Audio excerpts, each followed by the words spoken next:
Not like that's changing. I'm not either. Mine's thinking. My sign was down. Where's your sign? It's a short agenda anyway. Where's your sign? There it is. Like here, it was.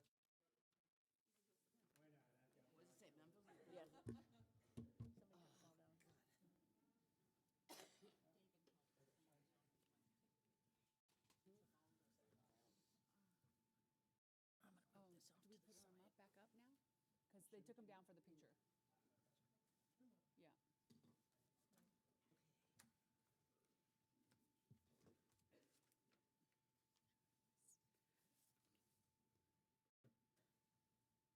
We're almost ready.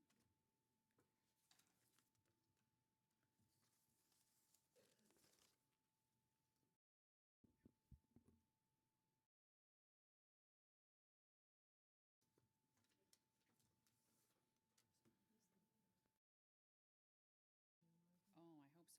Kim, are these the most up-to-date agendas? Okay. Good, everything's same. So far, so good.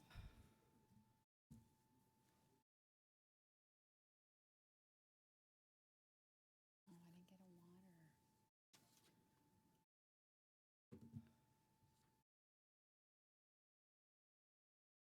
Mine's spinning. Uh-oh. Mine didn't look like that. Mine's spinning. We may need to reset the password.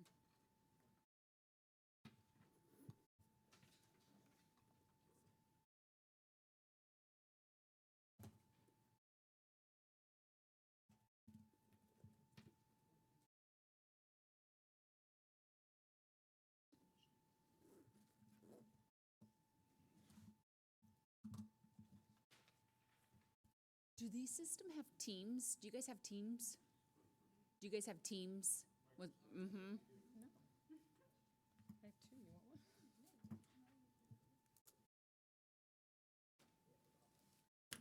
want one? Teams? Mine.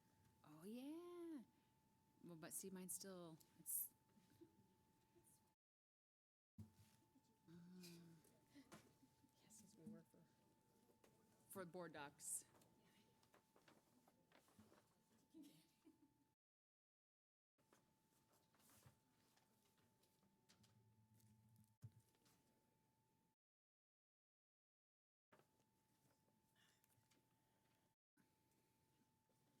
Everybody's logged in?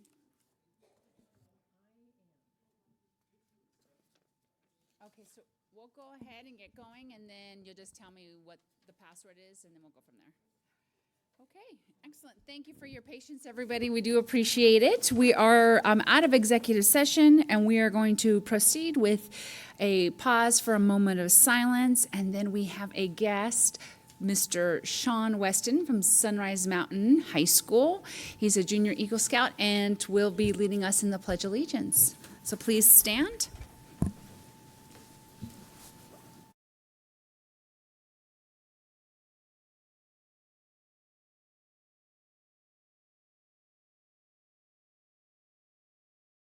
I pledge allegiance to the flag of the United States of America and to the republic for which it stands, one nation, under God, indivisible, with liberty and justice for all. Thank you.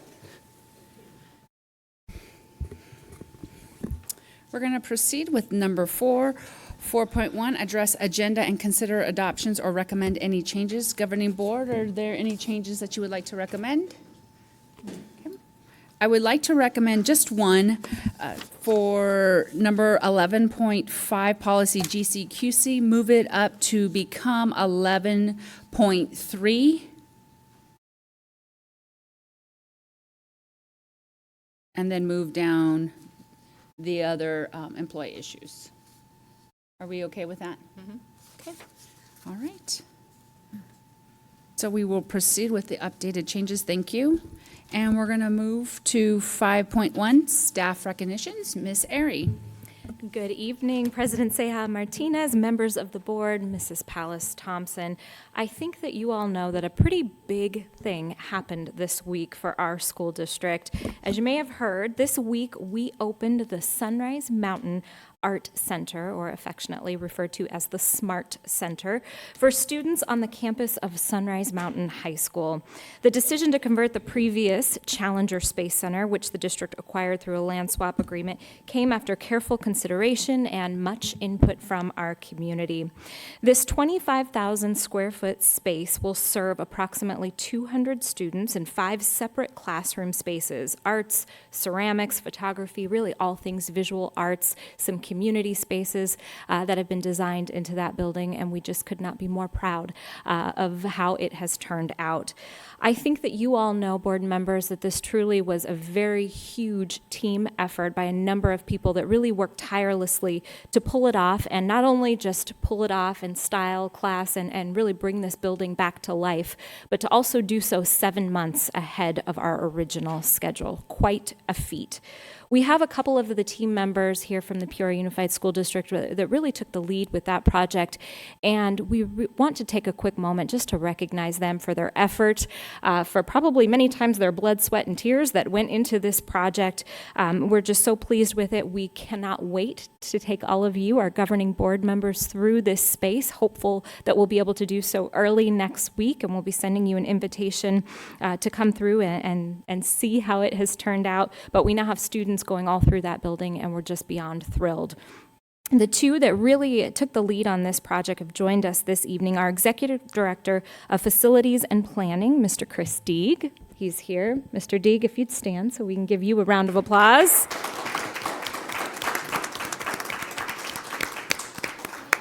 He was really the heartbeat of this whole operation from start to finish. I know he spent many days, nights, weekends at that space, but our construction supervisor, Mr. Von McLean.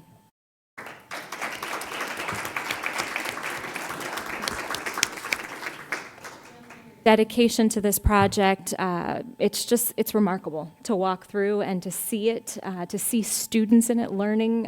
It's just unreal. So thank you for all that you did on behalf of this district to bring that building to life. We just had to take a quick second to recognize you. A couple of the others that you know were instrumental in this project, you see Mr. Rob Panzer, our Arts Education Director, and of course, he has had his hands in this space to make sure that our teachers have what they need to continue teaching, and it cannot go unnoticed, the work and the leadership of Mr. Sean Dugood. So I do want to take a quick moment to recognize and thank Mr. Dugood as well. Thank you.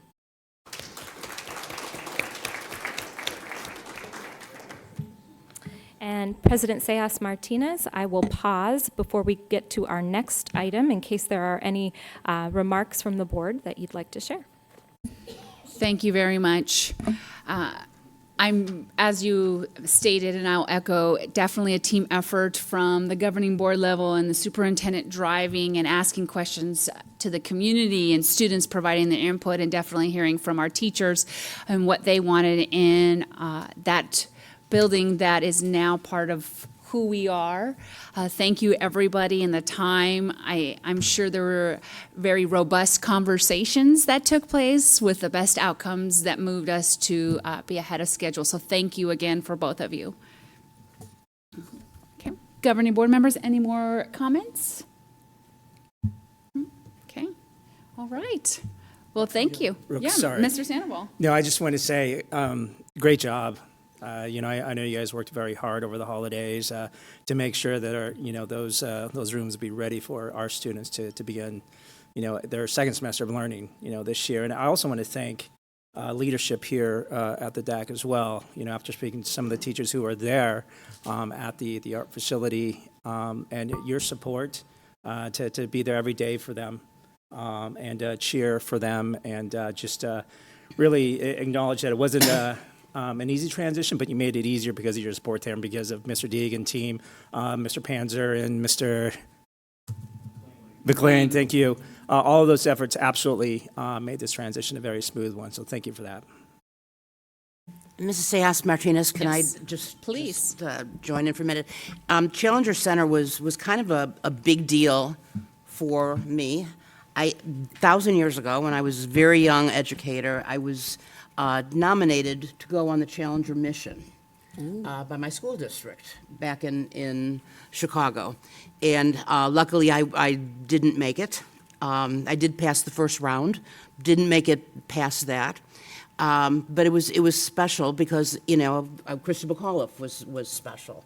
And I Touch the Future, I Teach was the word. When we moved over here, and now the Challenger Center, Paul Kohler was the superintendent at that point in time, we opened up this Challenger Center. And it was pretty impressive and a wonderful place to do missions. It outlived its energy at that point, and then we bounced it back and forth and back and forth. I remember Tom McKenzie saying that everything is connected to everything, and that's what I have seen is, first of all, the connection to what you have all done to bring this place back in a vital way. Rob, you certainly, I have an idea. When you know that you have an idea and then you bring blueprints, you know we're in trouble. Sean, you massively quarterbacked this thing that was put in your lap. And Chris and Vaughn, absolutely amazing work. I have no idea how you met budget, or at least what I heard today even went a little bit under it, and we had kids in there. And so now the school, it was about you, but now it's about the children. So everything is connected to everything. This Challenger is now a smart school, and it really was a smart move. So I want to thank you for doing it. And board, I want to thank you. And I can't wait till you see it. You're gonna really be delighted. So thank you. Yes, Ms. Underhill. I'm sorry, but I wasn't going to I'm trying to not talk, make things longer. But I just have to tell you that when my kids were little, I would take them to that building for space camps and that kind of thing. And now they're both at Sunrise Mountain. And I'm so excited to see us have that building there and continuing to inspire our students in, different, new and bold ways. So just thank you all very much for all of your work. Thank you very much, President Ceja Martinez, and I will share with our board that we are looking to host an official ribbon cutting. We hope that you will all be able to join us for that. We are looking to host that on Tuesday, February 11th at 9 a.m. So we will certainly get you additional details on that as the date approaches, but we are hopeful that you can save the date, and of course that will be open to our community as well, and we'll be giving tours of the facility. Well, President Ceja Martinez, if you would just indulge me for just a couple more minutes. We do have one additional recognition this evening, and it's important because it is to recognize the five of you for your ongoing education and for your efforts to lead this district and to be strong board members. To give you and our community really a brief history lesson, in 1992, the Board of Directors of the Arizona School Boards Association, or ASBA, adopted the Academy of Boardsmanship program to recognize the continuing education and service development of our local governing board members. The awards given under the Academy program are recognition for completing a significant accomplishment in a specific program and continuing education and training so that you all, as governing board members, are really well equipped with the knowledge, the tools, the resources that you need to be able to serve our community and really serve in such a crucial role for all of our students and staff and our community at large. At this time, I would like to present you with the award that you recently received. It was during the annual conference of the Arizona School Boards Association back in December, and I know a couple of you were there. A couple of you had some other conflicts that came up at that time, but we wanted to make sure we recognized all of you today. And if it's not too much trouble, would love to be able to present this to you. So President Saya Martinez, Mrs. Pallas Thompson, if we could present this to you. And I'll just read, it's to our governing board members, our most dedicated volunteers in our organization. They give their time and energy each day. Much is required of you outside of the regular school day. So it is really with honor that we present this to you and share with you how much we appreciate you.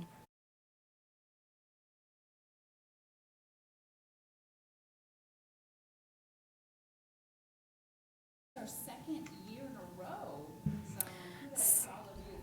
Second year in a row that you are receiving it, and it should be noted that you each are receiving some individual awards as well, so we'll make sure that we get those to you, but you help us to really continue to grow this district and to be successful in what we do, so we very much appreciate all 5 of you. Thank you.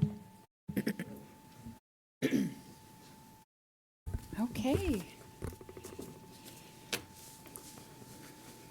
Now that we're all situated, moving on to 5.2, board recognitions. Or Miss Linda Pallas Thompson, would you like to add any additional staff recognitions? Yes, please. I have 3. At the Peoria City Council meeting on Tuesday, 35 Peoria Unified students were recognized for their art as part of the city's Young Artist Program.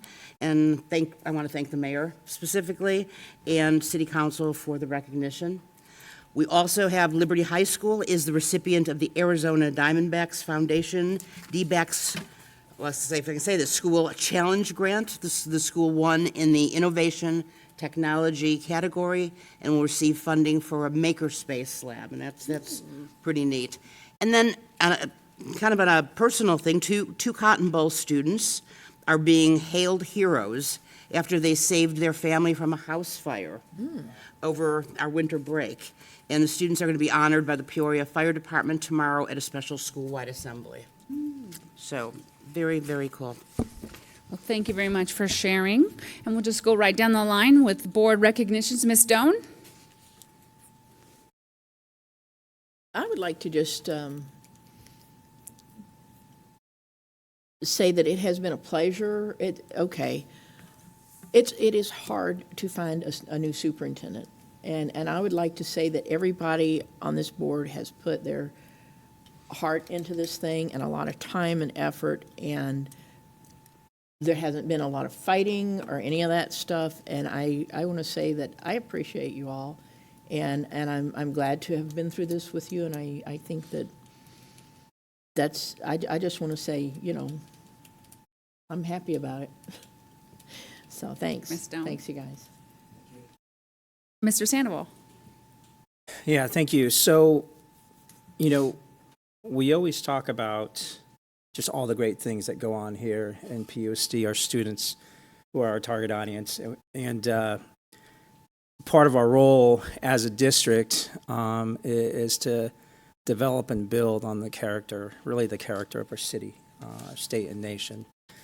So this past weekend, I was invited to I'm going to call it a ceremony, but that might not be the right term, of an individual who is, I'm going to call one of Peoria's finest.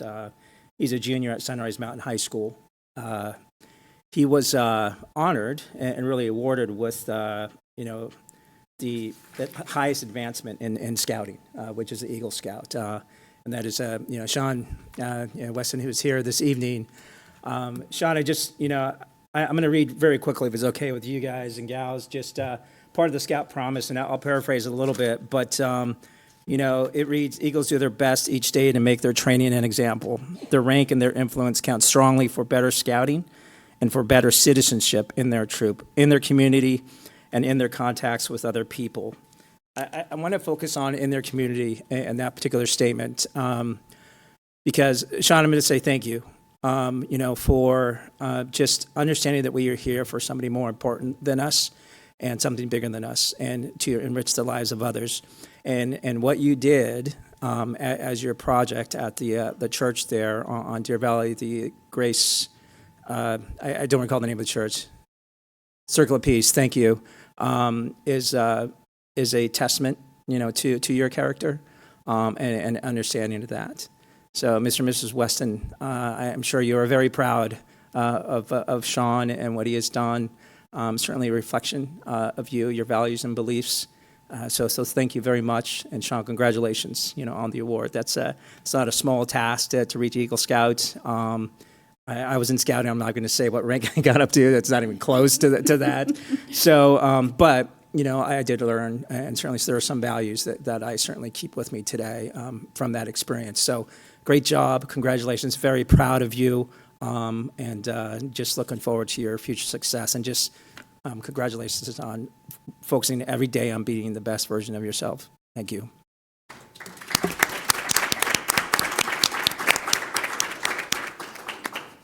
Ms. Pangarelli? No? Ms. Underhill?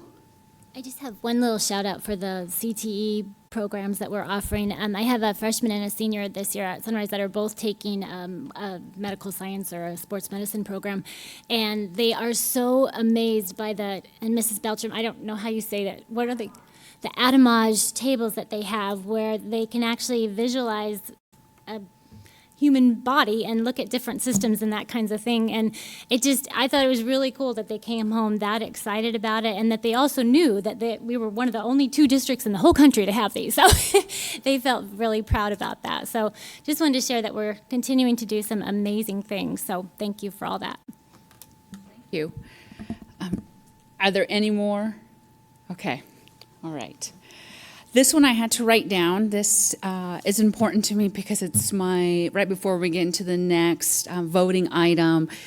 It is my last, as board president, an opportunity to recognize, and I have embraced, and you have joined me all, the lens of diversity and leading into creating a brave space. And as much as we lean into it, it's just as important to celebrate it.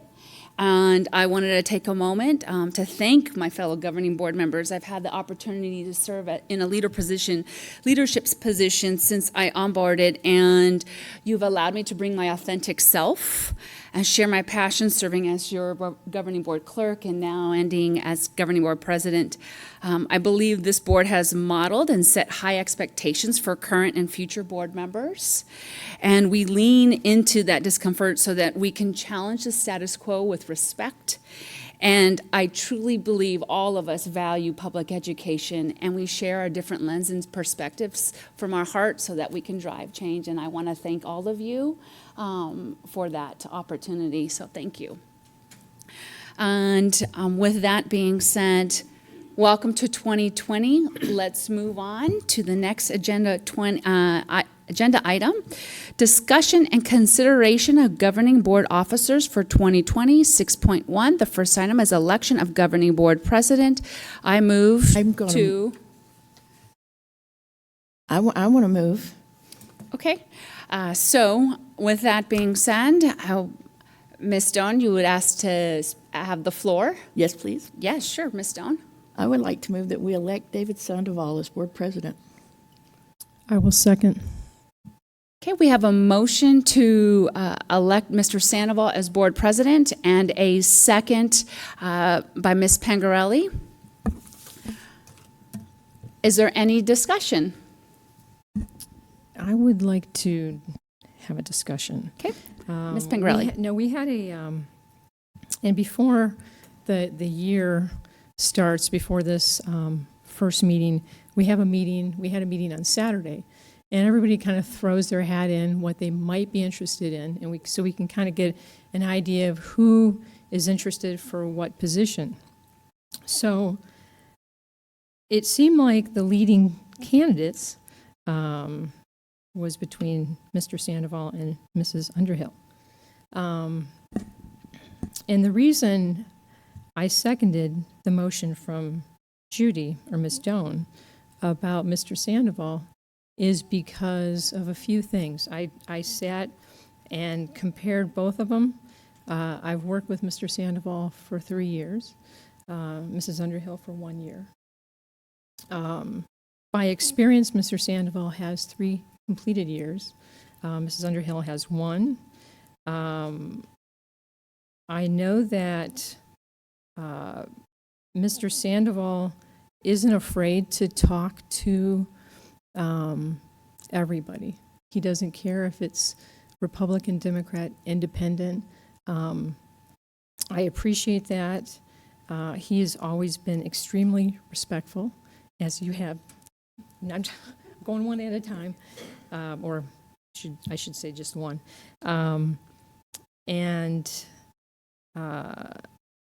I just would feel more comfortable with Mr. Sandoval as board president.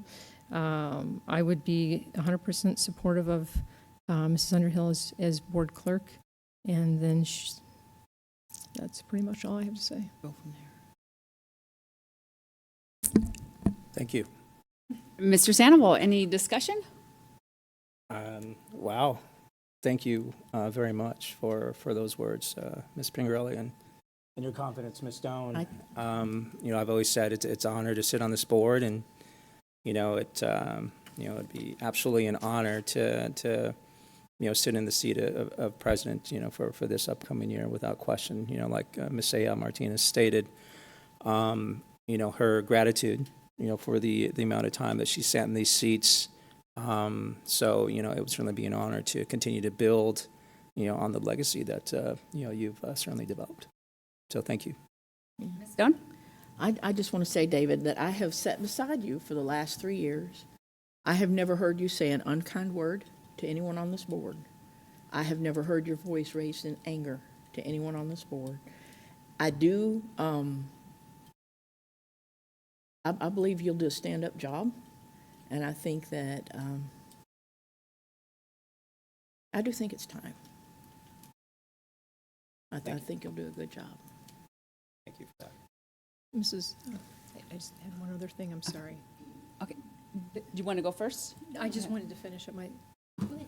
No, I like I said, I thought through this, and one thing that I think particularly this district is going to need is a calm voice this year, and that's why I'm putting my 100% support behind Mr. Sandoval.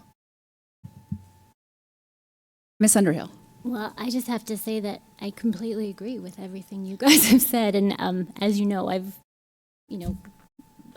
put David up before, and I think that he has all of the skills that we need to do what we need to do. I think everybody on this board has all the skills, frankly, but I really believe that in the place that we're at and the sort of collaborative model that we've developed, that I think having David as our president would be a very positive next step for our board and for our community, and most of all for our students, because it's very evident that is his first thought every time. So that's what I have to say.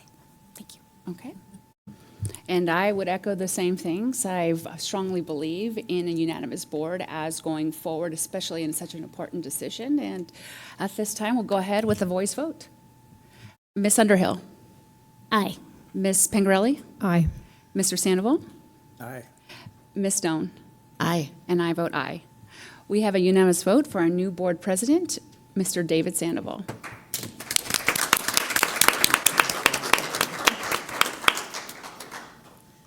So at this time, we transition into board president to lead the next agenda item, or would you like me just to finish this one? Oh, yes, Does it please. matter? Yep, please. Okay. As long as I can still sit next to Ms. Stone. So, moving on to 6.2, election of governing board clerk, I move to nominate Ms. Corey Underhill as board clerk. I second. Okay, we have a motion by myself and a second by Ms. Underhill. Do we have discussion? Mrs. Pingarelli. I mean, Ms. Pingarelli, excuse me, I was looking at her. Do we have discussion? Ms. Pingarelli? I wanted to separate them. So I really appreciate the amount of time that you've put in this year. It's evident that you're very, you really get into the weeds, which I really like. I know you ask a lot of questions because we get the questions and the answers, and I'm getting to be familiar with your writing. So you do ask a lot of questions, so I'm very comfortable and 100% supportive of you for clerk. Mr. Sandoval? Yeah, agreed 100%. Corey, ever since you've, were elected by the community, to sit on this board, you certainly have taken that to heart with regard to just the amount of work that it takes. But I think what I really enjoy about you is the fact that you do everything with both feet in and from your heart, and your compassion, and just understanding that everything that you do and consider is with others in mind. So I'm certainly looking forward to, hopefully looking forward to, continue to work with you in whatever capacity. I mean, I just think, look, you're invaluable to this board. Your recent experience in the classroom and your passion is just unparalleled. Ms. Stone? I would like to say, Corey, that I have admired your, the way that you always seek to understand everybody's point of view, and that you don't just plow ahead. You do ask the questions, and I think that your dedication has been very evident. So I believe that you will make an excellent clerk in the coming year. Excellent. And then I will add why I ran was because from my experience in the Peoria School District, is to have a governing education voice. And that is so important as we move forward. And echoing the statements, your drive to respond to our constituents, our teachers, with the teacher lens is so important as we look at the big space of education. So continue doing what you do, please. And I appreciate you setting high expectations. Okay, so going forward, we'll proceed with a voice vote. We'll start off with Ms. Stone. Oh, it's already there then. Yeah. Okay, thank you, Ms. Yes. Fabulous, moving right along. Now, Mr. Sandoval, President Sandoval. We can move the little taggies, since you want to sit next to Ms. Stone. Now, I had to use it, thank goodness. President Sandoval, can I just say one thing? I just don't want anything to pass without thanking Ms. Ceja Martinez for her leadership. And I know that I have personally seen her grow as a leader over the last couple of years and lead by example. And I really appreciate that. So thank you. And I know that you'll continue to be a fabulous board member and continue to support PUSD in the future. So I just wanted to let you know that. Thank you. I would agree. I think, one of the things that I have said publicly is, when you take a look at leadership, courage is a huge characteristic of that, right? And courage also comes with being comfortable with being vulnerable, right? Which I agree. I think you've grown a ton, without question. And your willingness to roll up your sleeves and get in the ring and show up is just invaluable to this board, to this district. So, I certainly just appreciate your passion. And sometimes individuals may see your passion as something else, but it is passion in my mind. Because I think at the end of the day, all of us here are in it for the same reason, right? To impact lives every day. So, but thank you for your leadership, thank you for your growth, and thank you for your support. Thank you so much.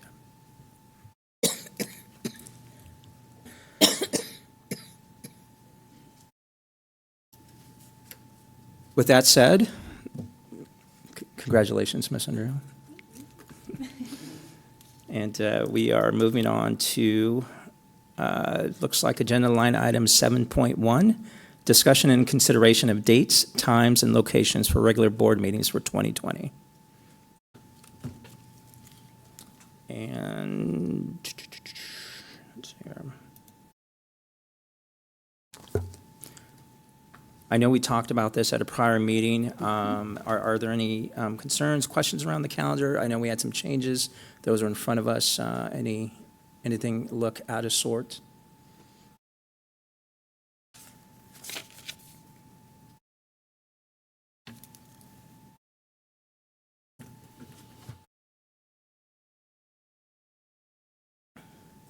Ms. Underhill, we can start with you.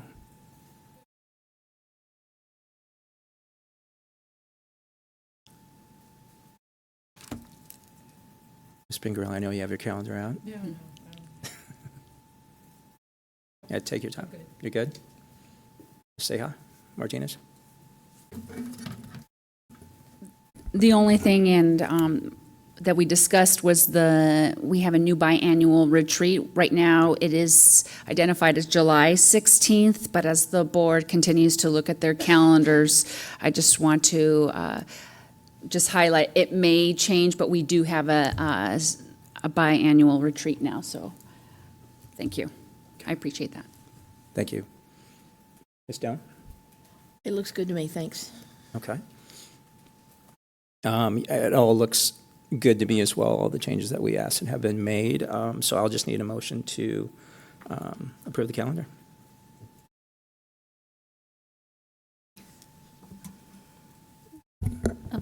Mr. Sandoval? Yep.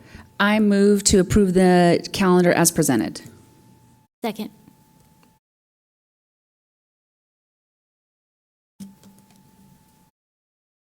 Do you want us to do it? Oh, there it is.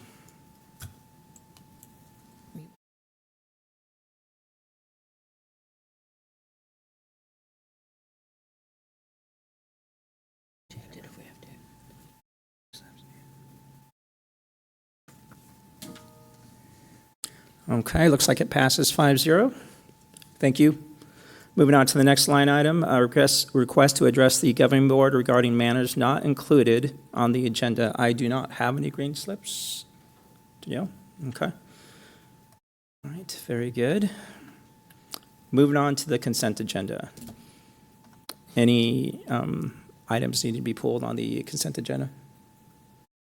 I don't think so. I think we're good. Okay. I'll just need a motion to approve the consent agenda. I move to approve the consent agenda as is. Second.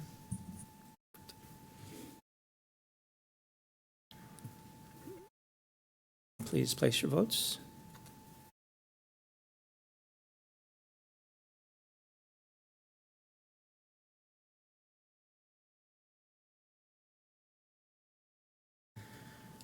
That passes 5-0. Thank you. Okay, moving on to the agenda items in section 11. 11.1, approval of 2020 governing board representatives on district committees. Any discussion on those committees? President Sandoval. I just wanted to highlight all governing board members spoke on Saturday about their interest in all topics. And if any board member would like to attend any other ones, we agreed that we would share that interest. Specifically with CTE as well, we all value that. And I know there, right now, Ms. Pangarelli is listed as well, but the board has also agreed that they are interested in knowing. So please send the invites to everybody, and if we can coordinate schedules, and then if there's more than 3, then we do have to notify for public notice. But I just wanted to highlight that because you do share that information. Perfect. Thank you for that. Ms. Underhill? Ms. Pingerelli? Good. Ms. Stone? No. You good? Yes. All right. I'll just need a motion to approve the governing board representatives on district committees. I move that we approve the governing board's representatives on the district committees for 2020. I second that.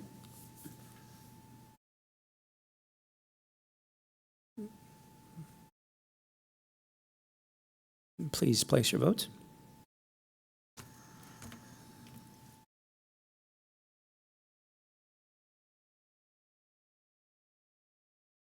Perfect. Passes 5-0. Thank you. Moving on to 11.2, Citizens Advisory Committee discussion and future bond and override elections. Ms. Meyer. Well, I have the honor of saying good evening, President Sandoval, members of the governing board, and Mrs. Pallas Thompson. Thank you for the opportunity to provide information related to the district's Citizens Advisory Committee and bond and M&O override election recommendations. Tonight, I will review the policies related to Citizens Advisory Committees, information related to the district's 13% M&O override and 2012 bond authorization, as well as to review the members of the 2019 Citizens Advisory Committee and 2020 election timelines. At the end of the presentation, I will be available to answer your questions, and the governing board will have the opportunity to discuss next steps related to the 2020 Citizens Advisory Committee. Tonight's agenda item is for discussion purposes by the governing board. An opportunity for action related to the Citizens Advisory Committee will be presented on January 23rd. There are several policies related to the Citizens Advisory Committee and recommendations related to M&O overrides and bond elections. Specifically, policy BDE, board committees, as well as policy BDF, advisory committees, address that the board may, by majority of vote, establish subcommittees, advisory committees, task forces, as well as ad hoc committees to study opportunities that are necessary to address certain issues or topics as determined by the governing board, as well as the length of time that the committees will be in place. In addition, policy FA, which is related to facilities development goals and priorities, is related to the development of facilities and programs that are based on identified needs of the district for educational purposes. And policy KCCA, community involvement in bond campaigns, is the policy that governs the governing board using input from a Citizens Advisory Committee to examine educational and building needs of the district. Maintenance and operations are where most of the day-to-day expenditures take place for the district. This includes salaries for employees, as well as their benefits, supplies, utilities, transportation costs, and other expenditures that are not of a capital nature. Maintenance and operations funds cannot be used to build a new school or to repair buildings, renovate buildings, or district infrastructure. Arizona revised statutes and the legislature do allow public school districts to ask our community to approve an annual M&O budget increase through an override election to support positions and programs that would not necessarily be possible utilizing the funding that we receive from the state of Arizona each year. Arizona revised statutes allow an M&O override to exceed the maintenance and operations budget up to 15% of the revenue control limit. The Peoria Unified School District currently has a 13% M&O override, which is supported through secondary property taxes and was approved by our community in November of 2015. Once approved by the voters, an M&O override is in place for 7 years. If the school district wants to extend the override beyond the original term, the override must be reapproved by the voters. If not reapproved by year 5, the override phases out in year 6 and 7.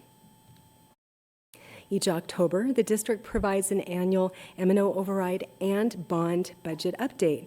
During the last update, it was shared that the current 13% M&O override funds assistant principals, nurses, athletics, extracurricular activities, PE, art, band, and choir education, gifted and reading programs. It also helps us maintain our class size and provides all-day kindergarten for our students, as well as support staff compensation. In fiscal year 2020, the M&O override will provide over $27 million of additional M&O funding for positions and programs. In November of 2012, Peoria Unified's community approved a $180 million bond authorization for district-wide elementary and high school campus renovations, student transportation vehicle purchases, staff and instructional technology purchases, as well as district support facility renovations. The bond authorization is also funded through secondary property taxes from residential and commercial property within the district.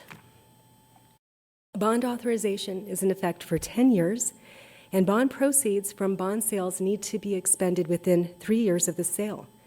In the current year, fiscal 2020, there has been one final bond sale from our 2012 bond program, which has fully utilized the remaining voter authorization that was in place for the district. At this time, there are no additional bond sales that can take place under the 2012 bond authorization, and as of today, there is approximately $17 million of remaining bond proceeds that can be expended in the future. The slide that I'm showing you is from our October update. The date that I'm providing as of today is the $17 million figure. Remaining 2012 bond program expenditures will be prioritized in the future for security and safety campus projects, as well as project renovations related to roofing, fire alarm control panels, air conditioning, heating, and energy management systems, parking lot renovations, as well as the purchase of student transportation vehicles. In 2019, 11 people served on the Citizens Advisory Committee, which was comprised of 5 district employees and 6 community members. This committee can be brought back in fiscal year 2020, or the governing board can modify the committee if it is your purview.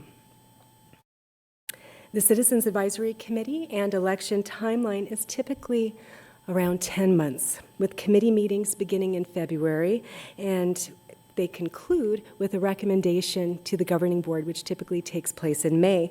Once the district formally calls for an election, there is work that takes place with Maricopa County elections during the summer, starting in June through the month of August, and the timeline concludes on Election Day, which will be Tuesday, November 3rd, 2020. This concludes the Citizens Advisory Committee presentation. At this time, I can answer your questions, and the governing board can also have discussion. Thank you, Ms. Meyer, for the presentation. Ms. Doan?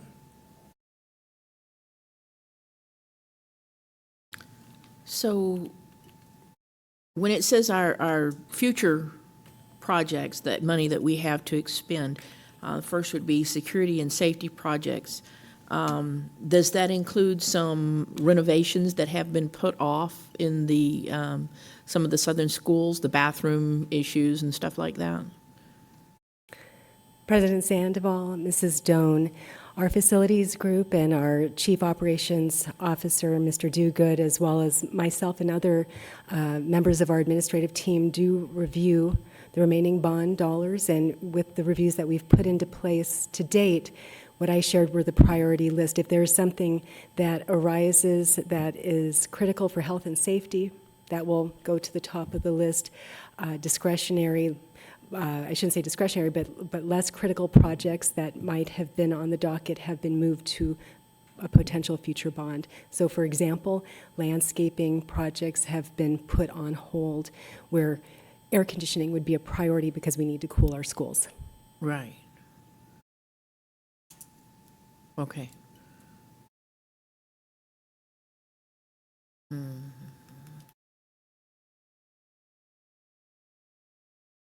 Do we have a list of what's on the docket right now? Is that in the one at the end? We can certainly provide in a Friday report current projects. We do provide at every board meeting Right. a list of the purchase orders in place to vendors related to our bond program, but we can provide our governing board a list of the current projects for fiscal year 2020. Projects for fiscal year 2021 are still being identified, so our list is through the current fiscal year. Yeah, I would appreciate that. Thank you, Ms. Myers. Yes.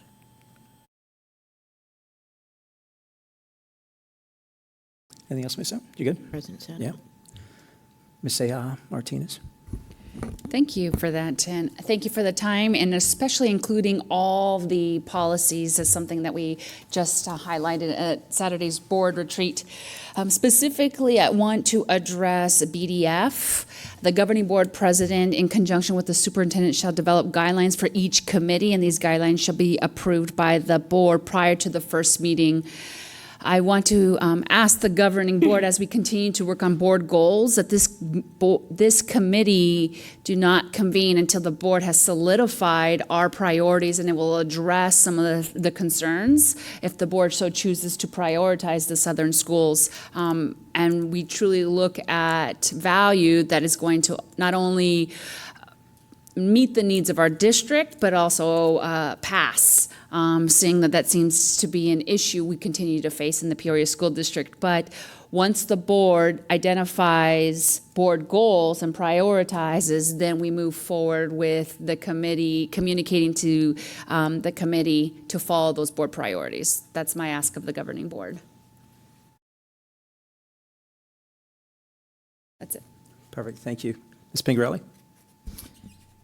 Thank you for the presentation. When does the committee, I guess, what's the optimal time for the committee to start? Was it, I guess if we delay it, how much leeway do we have? Thank you, President Sandoval, Mrs. Pincarelli. Time is a bit of the essence. If we don't formalize the committee for 2020 and meetings don't start in February, we would be a bit behind schedule, because really the latest that a recommendation can be brought forward to the governing board and a vote can take place calling for an election is in May. Because of the prescribed timeline set by Maricopa County elections, we would really have to have a vote in place in May. And last year, we started in February, and meetings took place roughly every other week. Sometimes there were additional meetings added, and you may recall we brought forward updates along the way. And when considering both an override question as well as a potential bond authorization, there's foundational work. This year we'll also have the results of the facility utilization, capacity, and capital outlay report that should be ready in late February. So all of that will take time. And if we don't start meeting in February, we would really be at a disadvantage with the amount of time we would have to work with. No, thank you for that, and thank you for that question, Ms. Pingarelli. That is important. Now, I know we went over board goals at our last retreat, and I believe those are being formalized to be put in front of us for a formal vote. Where are we at with that, and can we actually have those in or have that done at our next board meeting? So, President Sandoval, thank you. We are presenting those in the Friday report this week, the work that you did in the board retreat, with the idea that we would bring those to our meeting on January 23rd. Thank you for mouthing. I appreciate that. On January 23rd. So we would also be bringing potentially this item for action on that same day. Okay. Perfect. Thank you. And the only other thing I had comment was last time, looking at the committee members, it was pushing 50% that were employed by PUSD. And I know I recommended one person on the committee that was a teacher, or still is a teacher. So I would just ask that we be conscious of not putting a majority or even close to it that is employed by PUSD. Just for transparency. Ms. Underhill? Thank you, Ms. Pingarelli.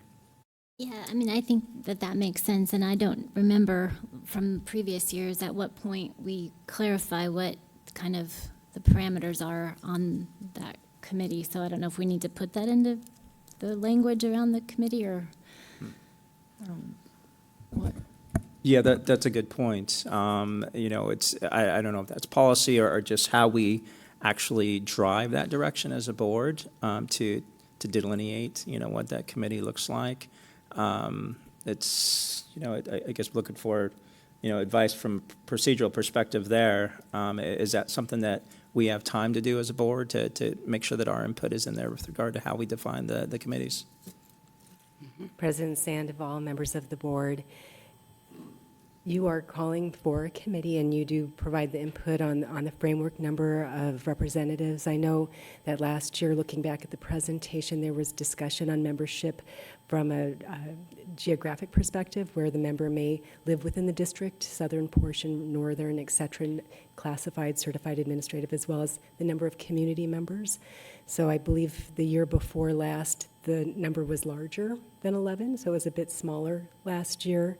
So we could certainly send in the Friday report a reminder perhaps of the last two committees, what the mix of members look like, to help remind you of that process.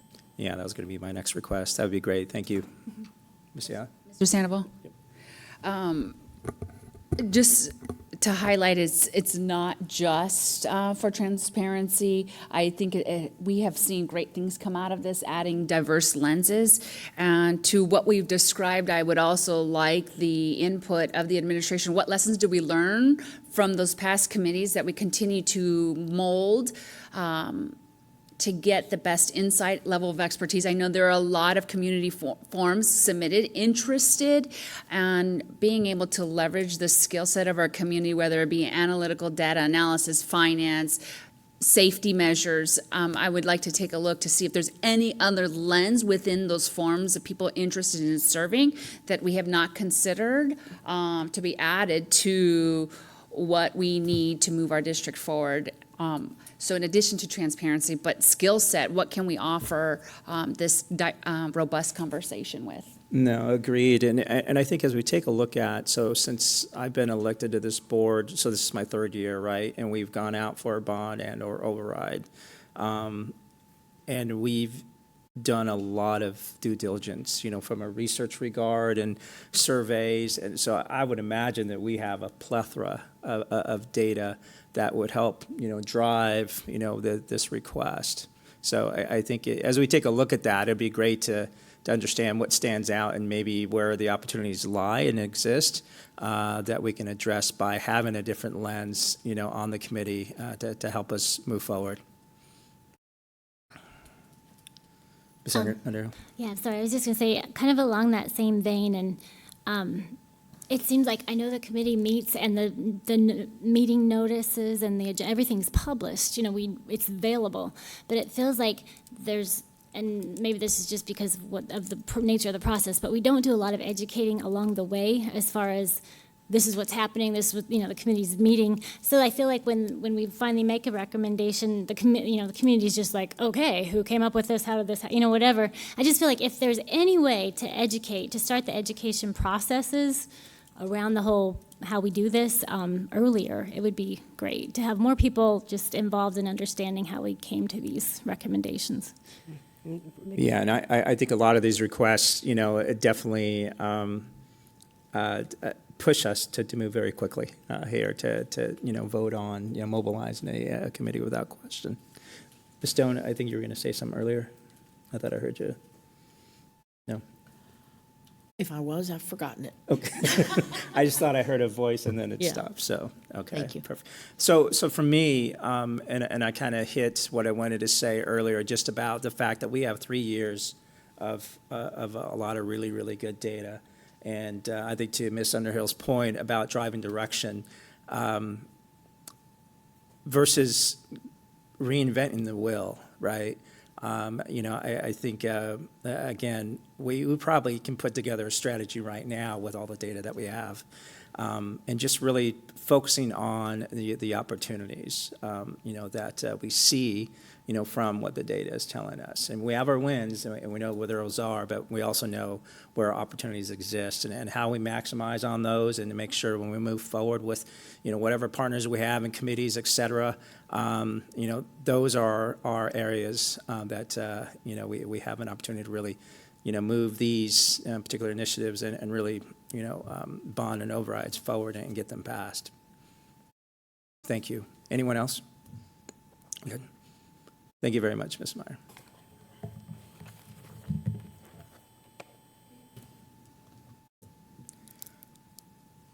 Okay, moving on to the next line item. I believe we moved up policy GCQC as our next item.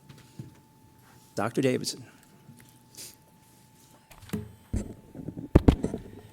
President Sandoval, members of the board, Ms. Palace Thompson. Thank you for the opportunity tonight to come before you and just have a conversation regarding one of our most favorite policies, GCQC. And I did provide that for our public as well as for our board tonight. That is the resignation of professional staff member policy, one that we talk about. And tonight, I believe you see it as a discussion item, not necessarily as an agenda item, unless you choose to provide me guidance in which we will then make it one. But tonight really is about how this policy leads into contract language. Right now, in our certified contracts, liquidated damages through GCQC are at $1,500 for our educators, and our administrators get charged $2,000 if they break their contracts outside of the provisions that are listed here in our policy. Those four main areas, as well as a little bit of verbiage that falls below that. So I stand before you tonight I brought a data set with me. If I can share where we've been the last few years with numbers, who have been charged. Certainly have a lot of stories in my head as to those that have been charged, those that haven't, but stand here to answer any questions you may have and certainly to receive your guidance. Thank you for that. Mr. Sandoval? Yes, ma'am. I move to remove GCQC from policy.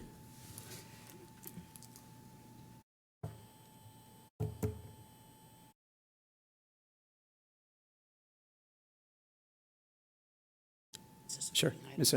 I think we have to understand if there's is there a second? Oh, Okay, I tried. It says action or discussion, so either or, so I tried. Motion fails. President Sandoval, Yes. just to be clear, and maybe this would help Ms. Al Martinez, GCQC is the policy itself, right, is deals with a lot of different things, perhaps. Right. I was under the impression we were talking the liquidated damages portion of that, which Okay. Ms. Al Martinez might support your conversation okay, as well. that was my question. Thank Sorry. you. I amend my motion to remove liquidated damages out of policy GCQC. Is there a second? I tried. I'll second.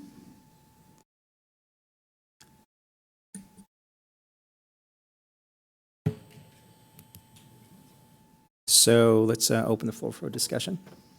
Ms. Unreal? So, from my standpoint, I feel like, I've talked to different school board members at these conferences and that kind of thing, and some of them have it and some of them don't. Some of them enforce it and some of them don't. What's challenging for me about, and maybe it's the way it's written, and maybe that's the finessing, is that it seems to address both an employee who is in their current contract, right, that they're working in right now, this year. And it also addresses an employee who has signed a contract that hasn't started yet for next year. And it seems like the punishment for both of, or not punishment, but that's kind of what it is, the consequence for both of those are equal. And to me, they seem like kind of really different things. Because if you walk out of your classroom in January, and don't get me wrong, if the working conditions are deplorable, you've tried to work through things, that is totally understandable. But if you just walk out at that point and you don't give enough notice for them to even consider, replacing you, then that should be a consequence, I believe. I think it's a lot more challenging to have that type of, and maybe that would be a consequence that someone would consider to at least give enough notice so that they could replace that person. Mm-hmm. I think to have that consequence when you decide to back out of a contract that hasn't yet started is a different kind of thing. So to me, I don't know if it's getting rid of the whole thing, which I probably screwed up by seconding it, or if it's just a matter of, do we need to finesse this policy to make it do what we had hoped that it would do? So Dr. Davidson, real quick, and Ms. Underhill and members of the board, I just want to clarify. So in this particular item, it shows discussion, not action. So In my defense, mine does say Yes. action. it does. It does say action, so,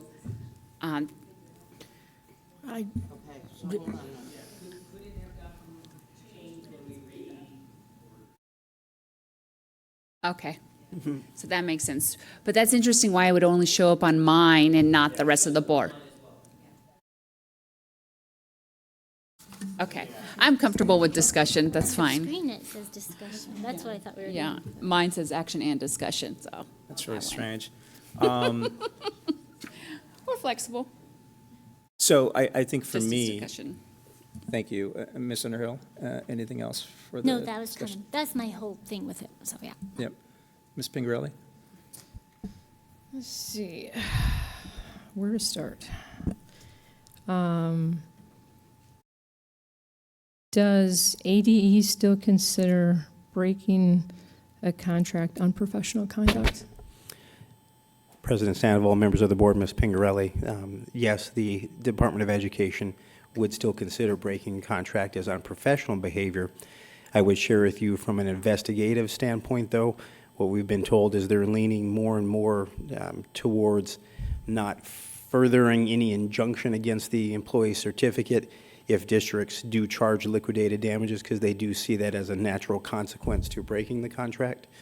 I do believe statewide this is a conversation that's happening in many, many places.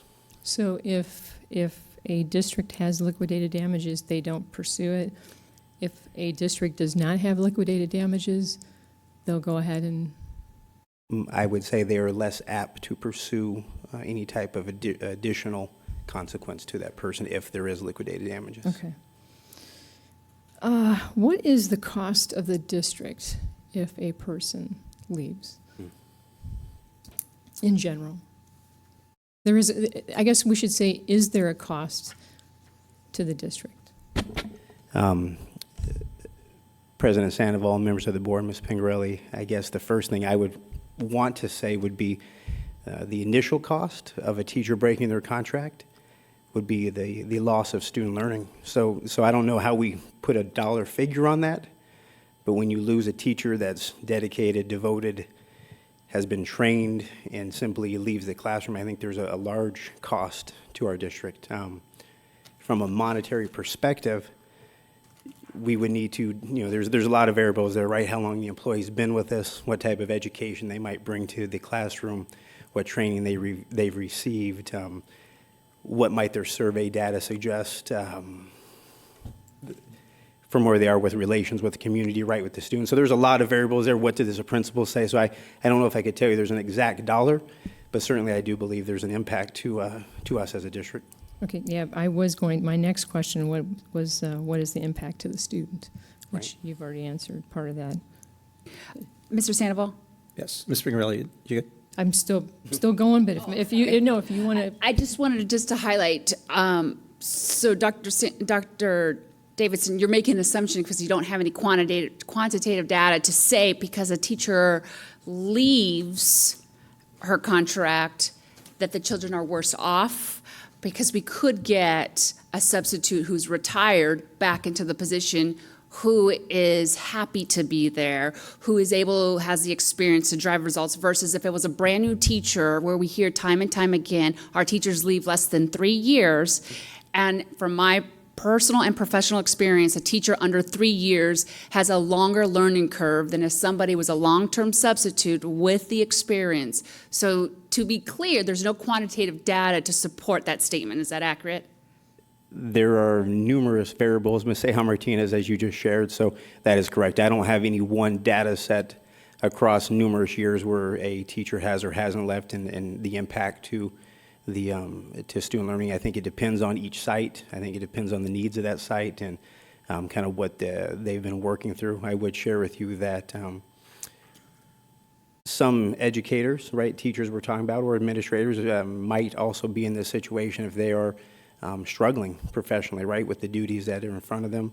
And so as you see in our language, sometimes it's on behalf of the school that we work with that employee to see other arrangements, right? So it could go either way. The data set I do have before you today is how many educators go through this experience, how many work whose liquidated damages have been waived, and so I can certainly show you trend data as to how that impacts us as a district.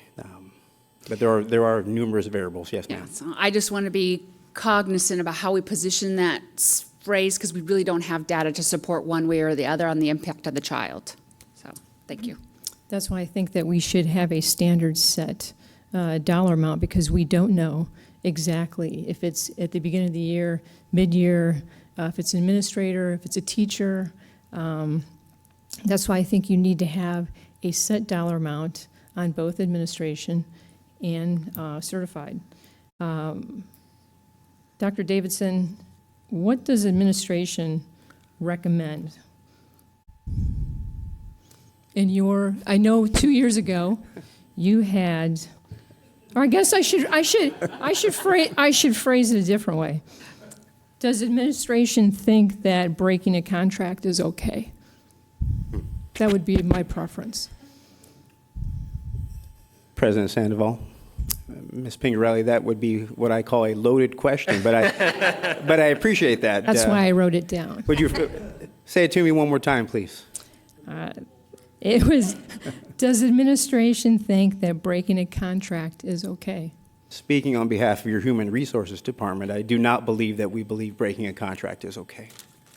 I have not polled my team lately, and I certainly we've had a lot of conversations, but I don't believe at all that breaking a contract is okay. Do I believe there are certain circumstances that would cause a person to have to be taken out of their contract, and according to policy, that is what we use to allow that to happen. So that's what I would say to that.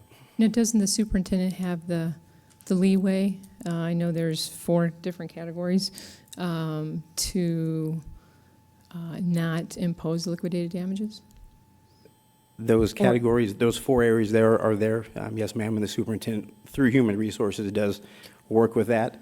There is a portion as well where the governing board has a chance to waive liquidated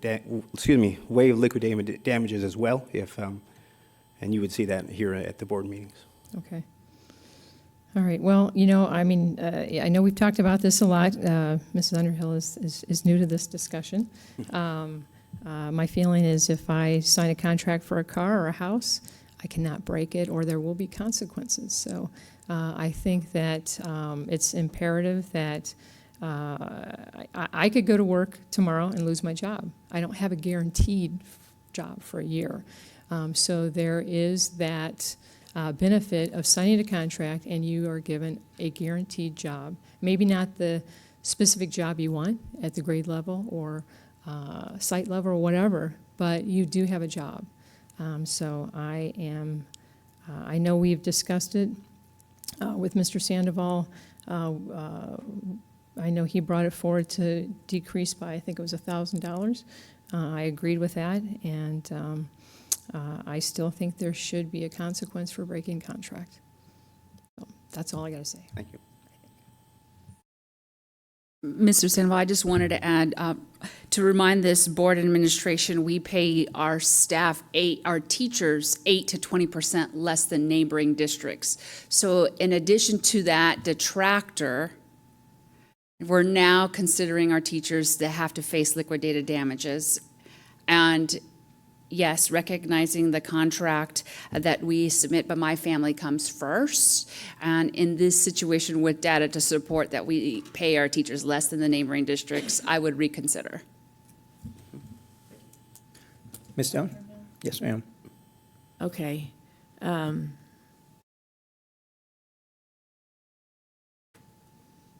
I don't know about you, but I grew up in a time when a person's word meant something. It's a sad thing to need to require liquidated damages.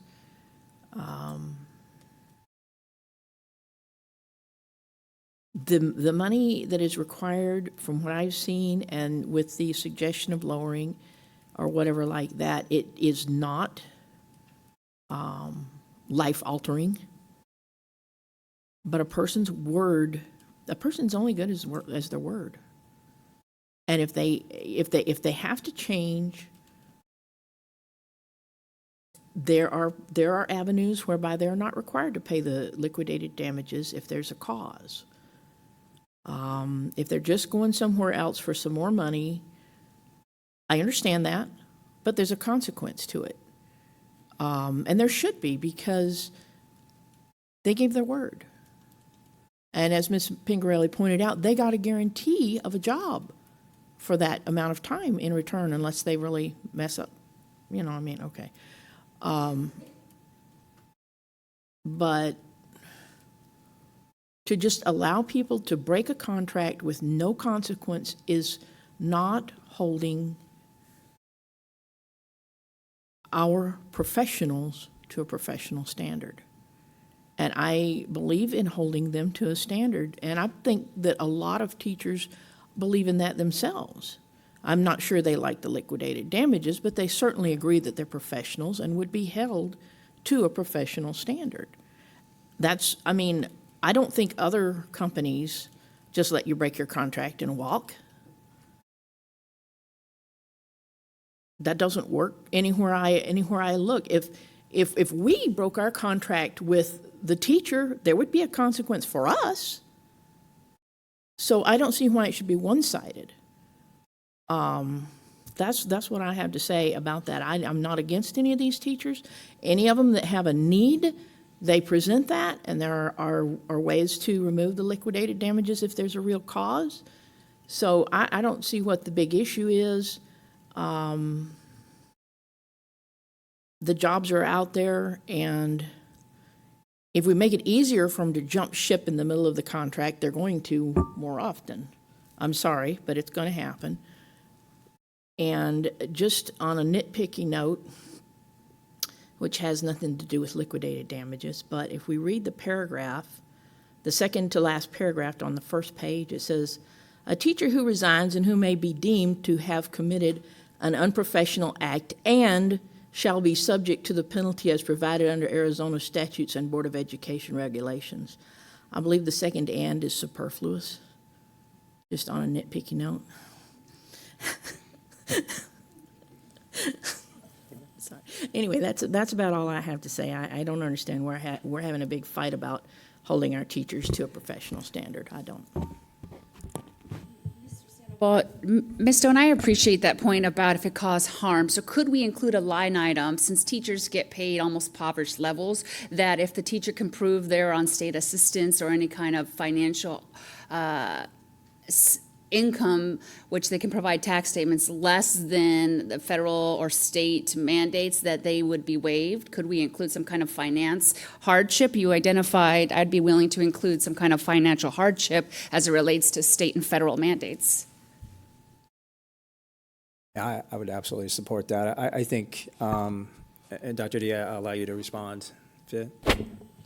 Ms. Aya Martinez, President Sandoval, at the board's will, we can do a lot of things. Certainly tonight, you can provide that guidance, and I would need to bring back to you a draft of a policy change if you wanted me to add additional items in there. Yeah, and I think for me, along the lines with what Ms. Underhill mentioned earlier, and I apologize for the confusion around this being discussion versus action, is when we take a look back when this particular policy was integrated into the district, do we know what the intent was behind that? Does anybody know why PUSD incorporated this policy into its... To keep people from breaking their contracts. I mean, were we having a problem? President Sandoval, I was not here in the district at this time.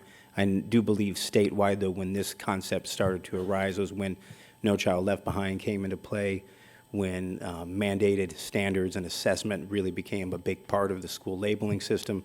I think some of us as educators did not see that as a positive experience, and you did start to see people choosing to go into other areas of life, other professions. So I believe districts took a look at that and viewed this as a stopgap, so that their employees didn't leave the field and certainly didn't leave kids exposed to not having a teacher. Mr. Sandoval, I was around, and I think it was used at, just as you suggested, it started to become a problem that we were losing staff. This was some type of solution that we looked at and then modified and have been discussing pretty much ever since.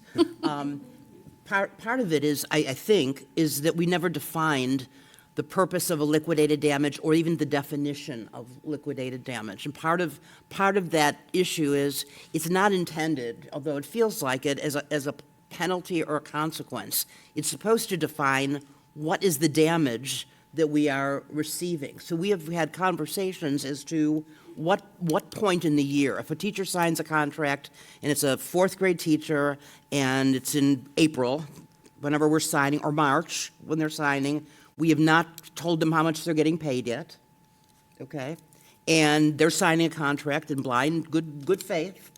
and then they find some other situation in April or May or even June, I'm not sure what the damage necessarily is. Could be a damage to promise, but that's not the intent. If we're able to hire a teacher in that time frame, that isn't damage. There's a consequence, and that's separate. We can give people consequences if you want, but liquidated damages was intended to really determine what is the damage for the breakage of contracts. Okay, so there's a different damage than in the middle of a year, right before tests, and I found a different job. You know, that's we have damages there. So I think there's a definition that we have to have and the purpose of why we're doing it, and that's the conversation that we should be having. Yeah, I would agree, and I think, you know, when Ms. Martinez brought up the data, do we have any trends in and around when a liquidated damage was actually assessed, and we see those, you know, periodically, do we have any trends as to why that particular, you know, teacher decided to move on? You know, what? Right. There's one, and I think the other trend is, you know, is there even a time frame, you know, that we see as a district, you know, when we, you know, individuals may leave the district, you know, more, I guess, readily, you know, in May versus, you know, February. You know, I'm making that up, but do we have any trends there as well? Certainly, President Sandoval, members of the board. What we found, I happened to provide some data to the board last year in February, and at that time we had assessed 11 total educators for liquidated damages. By the end of the year, we totaled at 29. So certainly you could see there was more individuals towards the springtime choosing to exit their contract. I would say for those that are assessed liquidated damages, the two main reasons or one that is quite the obvious one, which many of you spoke to tonight, is I found an opportunity to make more money. Sometimes it's in the education profession, sometimes it isn't. But that's typically our number one reason why someone is choosing to break their contract and leave. The second reason is, and especially as why you would see that data in the spring, as we are going through our evaluation process, in some cases the heat is on and the educator realizes that they don't have perhaps there may be some other type of experiences they may go through, so they choose to exit instead of continue on through that evaluation and school improvement process. So those are the real two primary reasons why someone would be assessed and why we see our contracts being broken. Gotcha. I think for me, so when I first pulled this particular policy in my first year, and we're still talking about it, was because for me, it felt somewhat punitive, and I think I've always, you know, been very consistent in making sure that we create very safe and supportive and inspiring environments for all of our associates, right? To Ms. Underhill's point and Ms. Sayas' point in and around, I still feel that there's some adaptations that could be made to this policy that doesn't deem it as a punitive, as punitive to those individuals who have decided to move on, because it sounds like it's a small number, right? You said last year there was 11? Is that correct? Last year, sir, there was 29 total. Right now, to date, we've assessed 9 individuals. Okay. You know, so it's for me, it's twofold. It's, you know, we're responsible for protecting our students, and you know, there's no question. Although with lack of, you know, quantitative data, there may be some qualitative data out there that you know, shows the impact of a classroom, of a teacher leaving the classroom mid academic year, right, on the student as well as his or her peers. That's one. The other side is you know, again, creating those, you know, very safe environments within our district. I mean, here's my point. If this particular policy was instilled in a way that it's really not making a difference, we need to hang our hat on the fact that we are creating these very, you know, positive work environments for our teachers and staff. We shouldn't need a policy to keep our teachers here with us. I've got to believe all teachers are a different breed. They've made the conscious decision, right, to spend their entire career on inspiring lives of others. I don't think they would want to put, our kids in a adverse situation. So there's one. I think, to Ms. Underhill's point, I've talked about, the fact that our teachers at a time seem to be working under two contracts, because we do ask them to sign their contracts very early. And I get why, because as a district, we need to understand staffing levels for the subsequent year. But that said, I think we need to have some flexibility or move the time frame back as to when they're actually required to turn those in. Whether it's, before the next contract begins. And I know we have to also consider 9 and 12-month employees, right, in this situation. And then maybe there's, we instill, if a teacher gives us 3 weeks notice, which, out in the world, that's kind of the common practice of ethics and business ethics and just common courtesy, that, we get that notice, allowing us that time to bring someone else on board.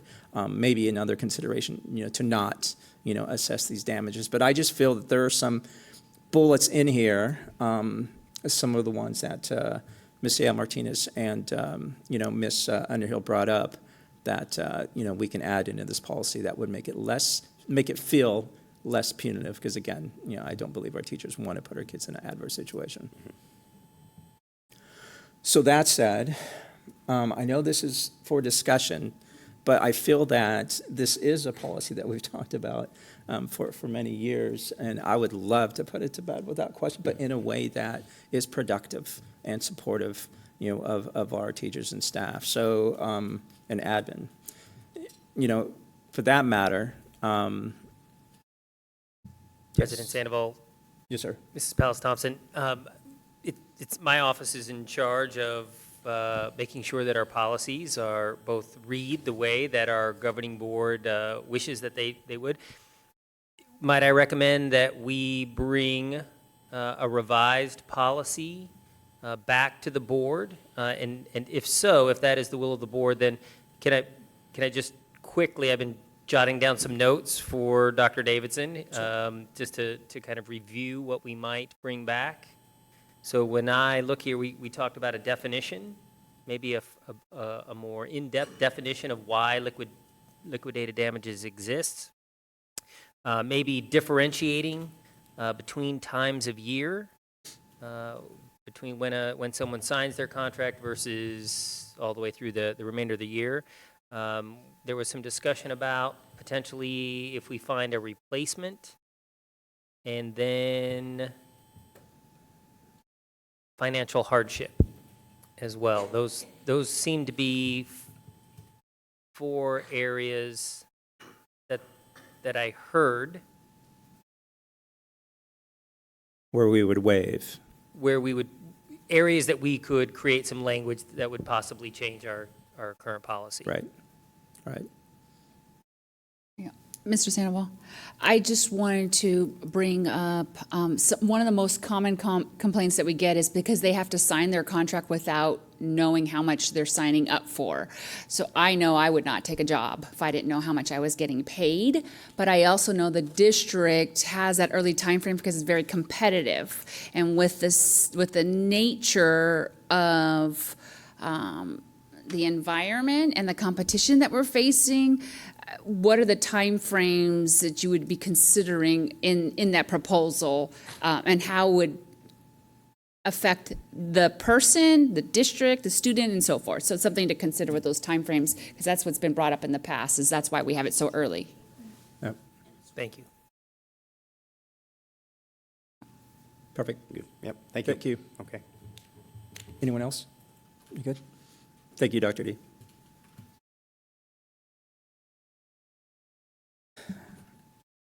Okay. Moving on to, so Kim, did 11.3 change its number, or is it now 11.4?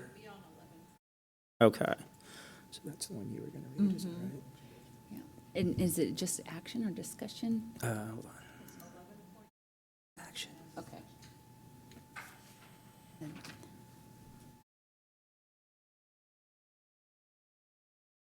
I have the motion for 11.5. Okay. So 11.4 is consideration of action regarding items 2.1A, 1 as discussed in executive session, including possible adoption of statement of charges and issuance of notice of intention to dismiss Peoria Unified District employee Ricky Ordway pursuant to ARS 15-539. Any discussion? I need a motion and a second. I move to adopt the statement of charges and issue of notice of the intention to dismiss Peoria Unified School District employee Ricky Ordway pursuant to ARS 15-539. Need a second? So moved by Ms. Underhill and second by Ms. Pingarelli. Please cast your votes.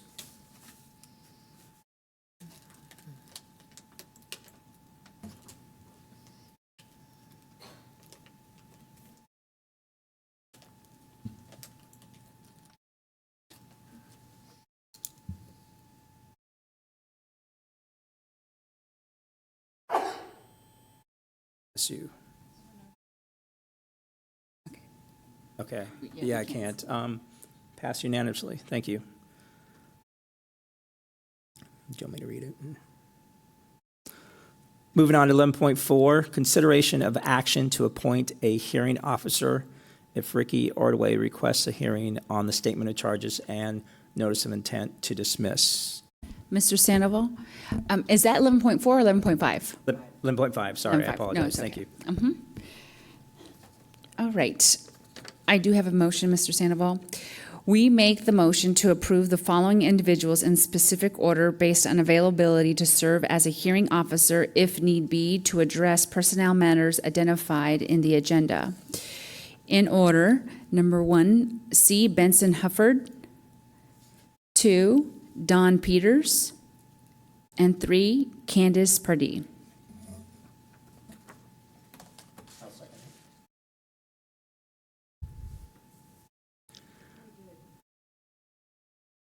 Sure, absolutely. So we have a motion by Ms. Sayar Martinez and a second by myself. Please, By who? uh, Myself, okay. yeah, myself. Please cast your votes verbally. Aye. Aye. Aye. Aye. So moved, passes unanimously. Thank you. So we are now into our informational reports. Budget Facilities, Planning, and Construction report, which are also on our website.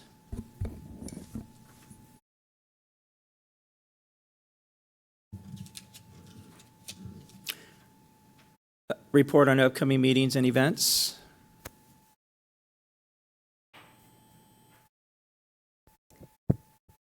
President Sandoval. Yes, ma'am. Wanted to bring to your attention a notice that was sent to the governing board this evening inviting you to come out and tour the Smart Center on Monday morning. So if you would check your email for the specifics related to that invitation and get back to me at your earliest convenience, that would be great. We'd look forward to taking you out there. Perfect. Thank you for that. Any items that you don't see on here as a board member that you'd like to add? Oh, good. Are you, 12.3 legislative updates. Ms. Meyer? President Sandoval, members of the governing board, Arizona's 55th legislative session will begin on January 13th, 2020, and the governor's proposed budget will also be published this month. Each legislative session, a number of bills are introduced that affect public education. We will provide updates accordingly to the governing board during the new session. As part of the annual budget process, the Joint Legislative Budget Committee forecasts general fund revenues. The Joint Legislative Budget Committee has recently reported that in fiscal year 2019, general fund revenues grew by 10.2% in comparison to the budgeted amount of 7.8% growth rate. This unexpected 2019 gain will result in newly available funding in the 2021 budget process. It's great news. Always good news. Yay, that's good news. Ms. Pals Thompson, anything there? Okay.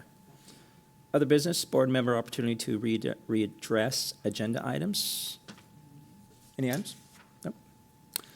Draft agenda for the January 23rd, 2020 regular board meeting, 13.2. In its draft mode. We'll get that formalized here shortly for you. 13.3, requests for agenda items for future governing board meetings. Ms. Underhill? I don't have anything at this time. Okay. Ms. Pingrelli? No. Ms. Saya Martinez?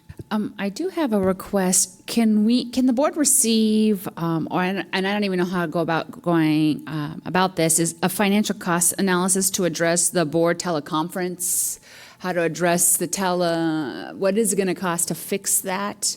I foresee that I may have to conference in, and as Ms. Pengarelli has brought that up as well, I don't know the best way to get that addressed, and eventually, if it is something that we do, we'll have to get it approved. So what's the that I should be calling it? Mrs. Sarah Martinez, thank you for the question. Just so happens we talked about this Tuesday in Okay. cabinet. So we can't So go we in can't deep. really go into detail here. So, Right. I think we have enough information in order to Just send get out- you what you want. Perfect. So you can just send a report to the board. That's what I'm asking. Yes. I agree. Perfect. Ms. Stone? I would like to see, really, as soon as possible, a study session on block scheduling. That's on the list. Time, but I don't know. Yeah, it's on the list. Get a second on that? Well, I'll second that one. I think I think it's on the there, but list. it's- List, it's not. Oh, okay. I was just don't now looking at the list. I didn't see it on there. Or maybe I missed it, but I didn't I see it. know we have had it on there. I'll agree with that, and sooner than later. Yeah, and Ms. Meyer, is that, as you guys go through your, continued financial assessment, I'm assuming that is one of the line items or one of the subjects of understanding the impact of a block schedule on the district financially? President Sandoval, members of the board, we have looked at the costs related to block scheduling, Yeah. and it is a consideration through the annual budget process. Yeah. Right. Ms. Doan asked for a study session. Should we get dates available to Kim at the end of today's board meeting? Available for study session for block scheduling? Is that, Yeah, Okay. absolutely.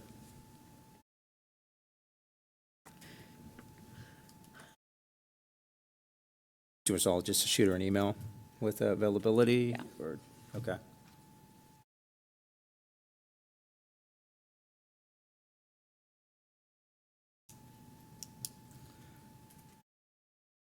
Okay.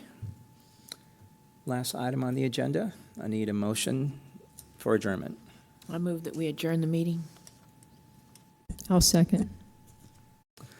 So moved. Ms. Doan motioned. Ms. Pingarelli second. Thank you, everybody. Have a great evening. do we have to vote? Oh, sorry.